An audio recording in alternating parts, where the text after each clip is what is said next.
आइए, सुनिए, देखिए, समझिए सनातन सत्य। जैसी दृष्टि वैसी सृष्टि, दृष्टि विज्ञान। कुदरत, कुदरती रचना एवं कुदरत के कानून से शाश्वत सुख की प्राप्ति। जोधपुर के परम पूज्य महात्मा उपासक प्रोफेसर डॉक्टर सोहन राज तातेड़ के निर्देशन में सनातन सत्य। जैसी दृष्टि वैसी सृष्टि, दृष्टि विज्ञान।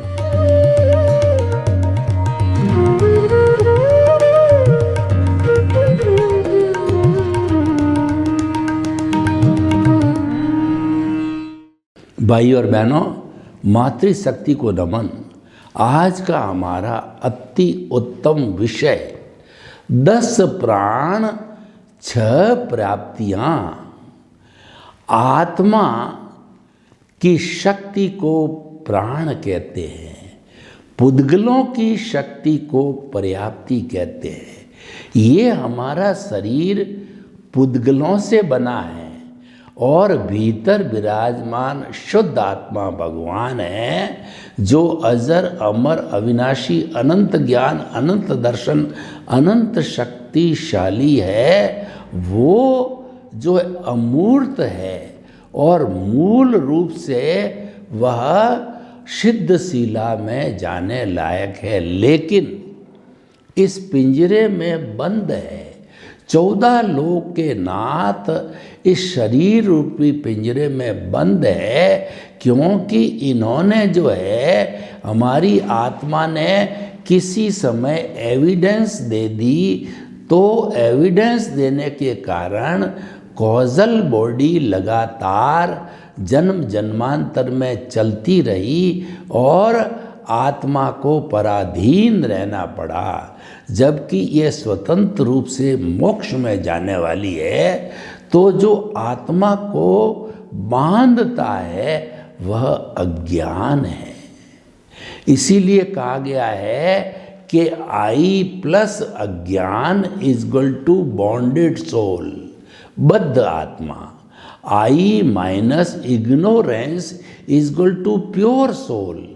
यानी आई के साथ जब अज्ञान जुड़ा हुआ है, तब तक वह इस शरीर में है और 84 लाख जीवा योनि में अपने अपने कर्मों का भुगतान करने के लिए भटकती रहती है। और जब ये अज्ञान समाप्त हो जाता है, जीरो हो जाता है, अज्ञान रूपी पुद्गल का, जड़ का एक भी परमाणु आत्मा के साथ कार्बन शरीर के रूप में नहीं रहता है, तो यह स्वतंत्र रूप से मुक्ति में जाकर शाश्वत सुख को प्राप्त कर सिद्ध बुद्ध और मुक्त बन जाती है। तो हमारी इस आत्मा की शक्ति को प्राण कहते हैं, जिसको लब्धि वीर्य भी कहा जाता है, और पुद्गलों की शक्ति को पर्याप्त कहते हैं। और ये पुद्गल आत्मा की उपस्थिति के कारण, आत्मा की शक्ति के कारण जो है इस शरीर का निर्माण करते हैं। कुल प्राण 10 प्रकार के हैं। वो कौन कौन से है? 5 इंद्रियां, स्पर्शन रसन घ्राण चक्षु श्रोत्राणि इंद्रियाणि। 5 इंद्रियों के प्राण, मनोबल मन का प्राण, वचन बल जो है हमारी भाषा का प्राण, काया बल शरीर का प्राण, श्वासोच्छ्वास प्राण और आयुष्य प्राण। ये 10 प्राण हमारे जो आत्मा की शक्ति को कहते हैं। और आत्मा की शक्ति का अर्थ ये हुआ कि आत्मा तो अमूर्त है, लेकिन उसमें से निकलने वाली ये भाव सत्ता के साथ में ये प्राण काम करते हैं। और पर्याप्ति है, वह पुद्गलों की शक्ति को कहते हैं, क्योंकि पुद्गल जो है शक्ति बिना कार्य नहीं कर सकता, शक्ति बिना शरीर का निर्माण नहीं कर सकता, और इस आत्मा को इस पिंजरे में बंद नहीं रख सकता। ये आत्मा को रखने के लिए शरीर रूपी मंदिर नहीं बनाया जा सकता। पुद्गलों की शक्ति आवश्यक है, उसको कर्ण वीर्य भी कहते हैं। ये 6 प्रकार की होती है: आहार प्राप्ति, शरीर प्राप्ति, इंद्रिय प्राप्ति, भाषा प्राप्ति, और जो है वो हमारा श्वासोच्छ्वास प्राप्ति, और जो है वो हमारा आहार, शरीर, इंद्रिय, श्वासोच्छ्वास, भाषा, और ये प्राप्ति, ये 6 प्राप्तियाँ हो गई। तो हम एक एक करके प्राण का और प्राप्तियों का विवेचन करते हैं। सबसे पहले 5 इंद्रियों के 5 प्राण होते हैं। देखिए, जो हमारी ये 5 इंद्रियां हमको बाहरी रूप दिखाई देती है, ये इसका द्रव्य रूप है, और ये द्रव्य रूप है वो पर्याप्ति के द्वारा चलता है, संचालित होता है। इंद्रिय प्राप्ति, क्योंकि ये पुद्गल है, इसीलिए इंद्रिय प्राप्ति के द्वारा ये पुद्गल जो जैसा जैसा शरीर होता है, शरीर 5 तरह के होते हैं। जैसे कि देखिए, हमारे 5 तरीके से औदारिक, हाड़ मांस के शरीर को औदारिक शरीर कहते हैं। वैक्रिय शरीर जो कि नारकी और देवता के होता है, वो कपूर की तरह होता है। जब उनका आयुष्य समाप्त हो जाता है तो वह ऑटोमेटिक फूट जाता है। जो है कपूर कैसे फूटता है, गुब्बारा कैसे फूटता है, उसको हमारे इस औदारिक शरीर की तरह न तो जलाया जाता है न गाड़ा जाता है। और आहारक शरीर होता है जो कि ऐसे कहना चाहिए कि बहुत ही जो है साधनाशील, जो ऋषि महर्षि होते हैं, मुनिगण होते हैं, वो झूठ नहीं बोलते। तो उनको कोई प्रश्न करता है, उनको जवाब नहीं आता है, तो जहाँ उनका गुरु विराजित होता है 1000 किलोमीटर पे, 500 किलोमीटर पे, 100 किलोमीटर पे, तो वो एक हाथ का मंत्रित पुतला छोड़ते हैं, जिसको आहारक शरीर कहते हैं। वह गुरु के चरणों में नमस्कार करके और गुरु समझ जाते हैं, उसका उत्तर लेकर के पुनः आँख झपके जितना उस मुनि के शरीर में प्रवेश कर लेता है, यह पुतला वही छोड़ सकता है जो कि अप्रमत्त अवस्था हो।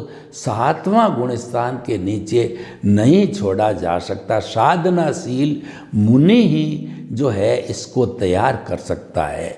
औदारिक, वैक्रिय, आहारक और तेजस शरीर है, वो हमारे कार्मण शरीर, जो आगे शरीर आ रहा है, जो हमारे 8 कर्मों की 148 प्रकृतियों का पुलिंदा है, जो आत्मा के साथ जन्म जन्मांतर तक मिला रहता है कार्मण शरीर, उसको धक्का देने के लिए, अवचेतन मन की सारी क्रियाएं करने के लिए तेजस शरीर काम आता है। आत्मा और कार्मण शरीर, आत्मा तो अक्रिया है और कार्मण शरीर गोदाम है, इनको धक्का देने वाला अंतराल गति दूसरे शरीर में जन्म लेने के लिए जाने वाली अंतराल गति कहलाती है। उसको धक्का देने वाला तेजस शरीर है। वो 1, 2, 3, 4 अधिकतम 4 समय आँख झपकते हैं, जब कई समय निकल जाते हैं। नेग्लिजिबल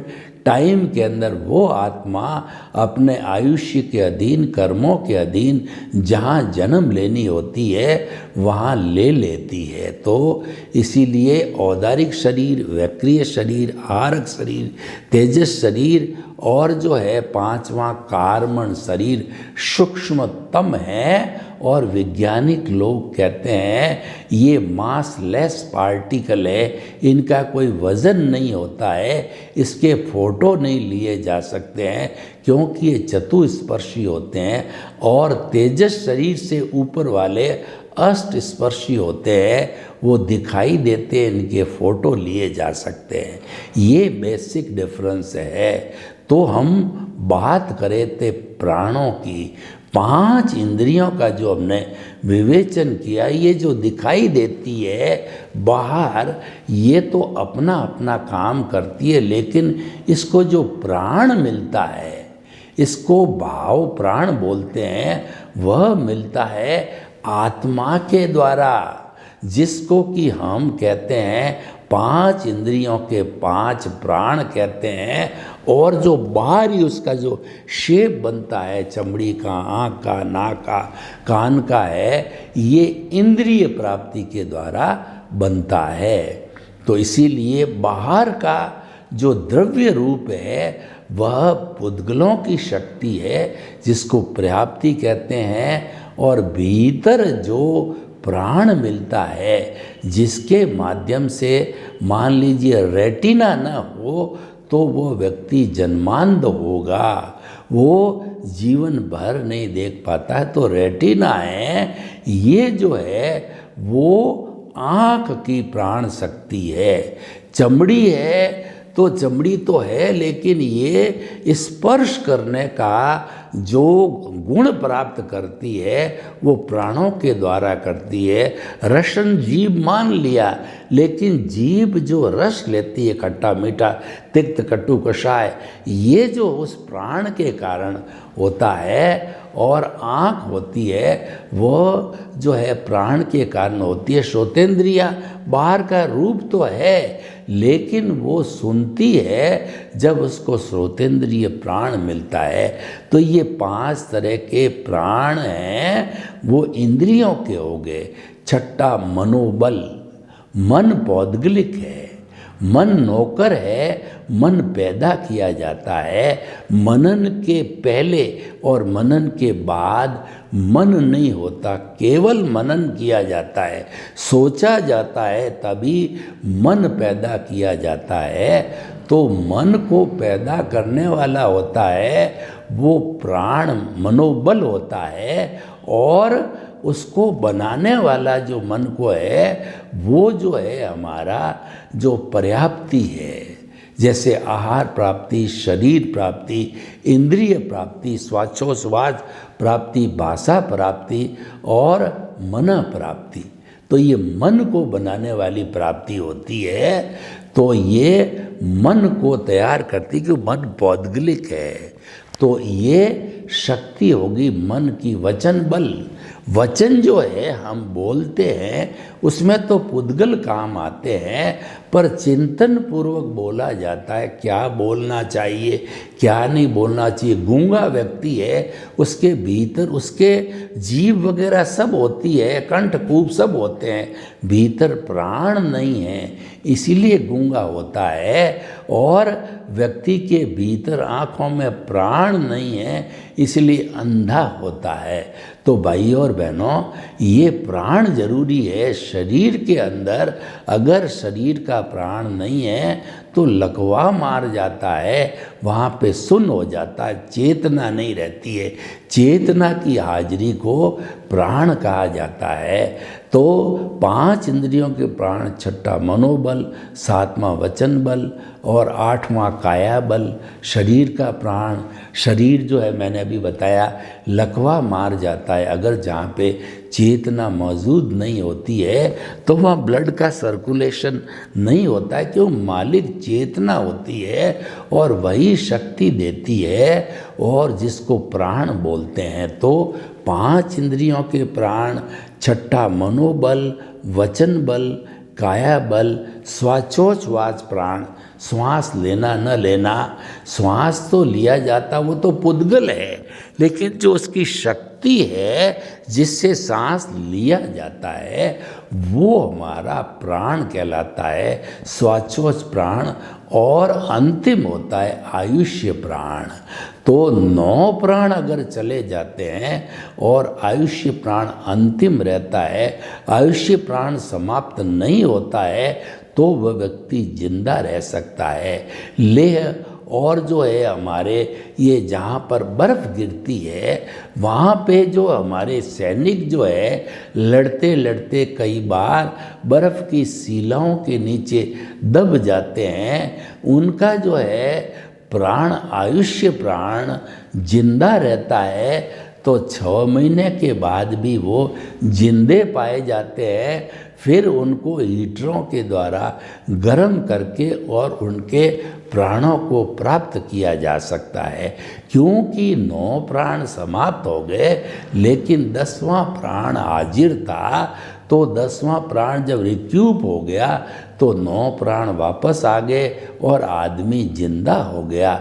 डोमिनेशन है ये हमारे जो आयुष्य प्राण का होता है, और आयुष्य जो है व्यक्ति पिछले जन्म से निर्धारित करके आता है। पिछले जन्म से जन्म मृत्यु निर्धारित होके आते हैं, किस माँ के पेट में जन्म लेना, किस पिता के द्वारा वो पैदा होगा, किस स्थान पे द्रव्य क्षेत्र काल भाव किस स्थान पे पैदा होगा, क्षेत्र कौन सा होगा, किस समय पैदा होगा, काल और भाव तो होता ही है जन्म लेने का। तो ये इस तरीके से द्रव्य क्षेत्र काल भाव है, ये संजोग जुटाती है और ये कुदरत जुटाती है। तो कुदरत जो है उनको प्राप्त करती है। तो भाई और बहनों, हम आपको बताना चाहते हैं कि ये 10 तरह के जो हमारे प्राण हैं, इन प्राणों को जो है वो सुरक्षित रखना ज़रूरी होता है। ये 10 तरह के प्राण हो गए। तो अब पहले हम 6 तरह की प्राप्ति का विवेचन कर लेते हैं, फिर इस प्राण और प्राप्ति को हम बचा करके बात करेंगे, मिला करके बात करेंगे। प्राप्ति जो है आहार प्राप्ति, यानी हर प्राणी जो है भोजन लेता है, यहाँ तक कि अंतराल गति में भी जब आत्मा के साथ के अंदर जो चला जाता है, ये हमारा कार्बन शरीर और तेजस शरीर, तब भी जो है प्रथम मोड़ पे वो आहार लेता है या तीसरे मोड़ के ऊपर वो आहार लेता है। 4 समय का तीसरा मोड़ है वो आहार लेता है। यानी आहार के बिना व्यक्ति जिंदा नहीं रह सकता है। तो आहार प्राप्ति पुद्गलों की शक्ति को आहार प्राप्ति कहते हैं। जैसे कि जो हम भोजन करते हैं तो वह भोजन पौद्गलिक होता है, तो उस भोजन की शक्ति अलग अलग व्यंजनों की अलग अलग टेस्ट होता है, तो उसकी शक्ति को जो है आहार प्राप्ति कहते हैं। दूसरा, ये जो शरीर हमारा जो बनता है, वह शरीर जो है वो बनता है शरीर प्राप्ति के द्वारा। ये आहार प्राप्ति, शरीर प्राप्ति और जो 5 इंद्रियां बनती हैं, उनके अंदर वो काम तो करती है प्राणों के द्वारा, लेकिन भौतिक रूप से जो बाहरी शक्ल मिलती है वो इंद्रिय प्राप्ति के द्वारा मिलती है। और जो श्वासोश्वास जो चलता है हमारा, वो हालांकि जो चलता है वह तो पुद्गलों के द्वारा, पुद्गल भीतर जाते हैं बाहर आते हैं, लेकिन जो है वो शक्ति जो है श्वासोश्वास प्राण के द्वारा मिलती है। और अंतिम जो है हमारा आयुष्य प्राण होता है और मन प्राप्ति होती है। मन को जो है चलाने वाली प्राप्ति होती है। जो मन पौद्गलिक होता है तो मन प्राप्ति होती है, और आयुष्य जो है वह अंतिम होता है। वो आयुष्य का जो है प्राण होता है, वह आयुष्य प्राण होता है। तो भाइयों और बहनों, ये बातें हमने क्यों बताई? आपको प्राण और प्राप्ति की बातें इसीलिए बताई जाती है कि आत्मा की शक्ति और पुद्गलों की शक्ति मिलकर के ये शरीर बनता है और ये शरीर फंक्शन करता है। यानी अकेली जो आत्मा की शक्ति काम नहीं करती है, अकेली आत्मा होगी वो तो शुद्ध फॉर्म में है ही है। और जब सारे पुद्गल समाप्त हो जाएंगे, यानी प्राप्तियाँ, छह प्राप्तियाँ समाप्त हो जाएगी, तो इसका अर्थ ये हुआ कि अज्ञान है वो समाप्त हो गया। और ऐसी स्थिति के अंदर वो हमारी जो आत्मा है वो सिद्ध बुद्ध और मुक्त बन जाएगी। इसलिए पर्याप्ति है तो ये मन वचन काया है, और पर्याप्ति नहीं है तो शुद्ध आत्मा मुक्ति में चली जाती है। तो दोनों का आपस के अंदर, दोनों की उपस्थिति से ही हमारा ये शरीर जो है हमको मिलता है, वरना हमको नहीं मिलता है। और जन्म जन्मांतर से ये प्राण और प्राप्ति का जोड़ा चला आया है, लेकिन हमारा लक्ष्य है कि अज्ञान को समाप्त करना, यानी संपूर्ण जो है हमारी छह प्राप्तियों को समाप्त करके और आत्मा जो है अरूपी रूप में शुद्ध अवस्था के अंदर आ जाए, ताकि कि वह जो है सिद्ध शिला में जाकर के और विराजमान हो जावे।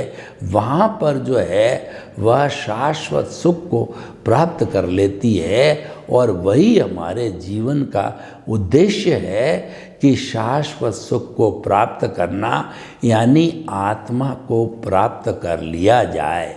आत्मा का एक तो स्पर्श होता है, जब हमको सम्यक दर्शन होता है तब हमको आत्मा का स्पर्श होता है। और फिर धीरे धीरे जो आत्मा का अनुभव जो है 2% से बढ़ता बढ़ता 360 डिग्री तक जाता है, तब जागृति भी 100% रहती है। और प्रीति तो हमारी प्रारंभ से ही 100% होती है। तो प्रीति जागृति अनुभव तीनों एक टॉप लेवल पर आ जाते हैं, नीचे नहीं गिरते हैं।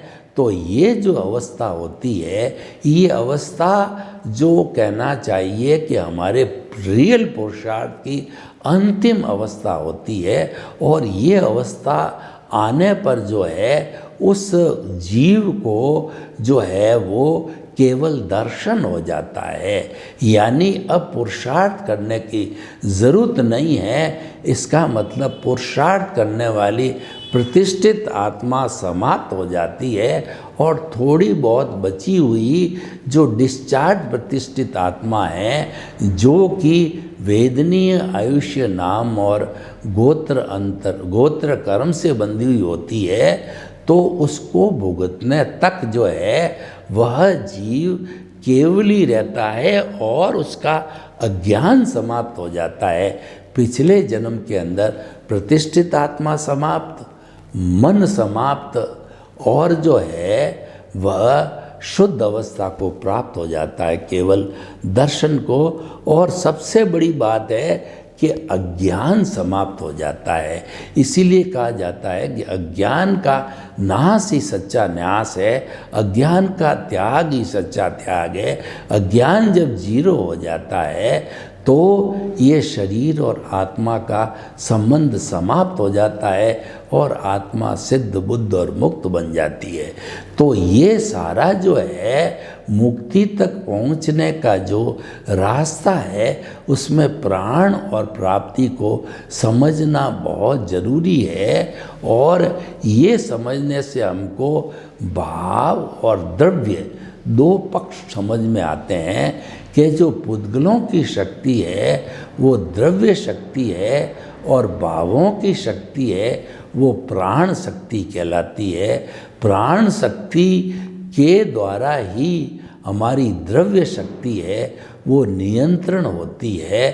द्रव्य जो है वह हमारा साधन है और जो भाव है, जो चेतना है, वो हमारा साध्य है, क्योंकि मुक्ति में जाने वाली आत्मा ही होती है और सिद्ध बुद्ध मुक्त होने वाली आत्मा ही है। तो आखिर हमको क्या समझना चाहिए कि मनुष्य जीवन मिला है, अद्भुत जीवन है और ये बार बार नहीं मिलता है। और इसके अंदर हमारी जो जो है वैदिक परंपरा ये कहती है कि 8 कर्मतर लगातार सुकृत करते रहो तो 9वां भव मनुष्य का मिलता है। उसके अंदर कोई भी गड़बड़ी हुई, कोई भी शिथिलता बरती गई तो 99 भव के बाद में मनुष्य जन्म मिलता है। और उसमें भी कोई कमी बेसी रही तो 999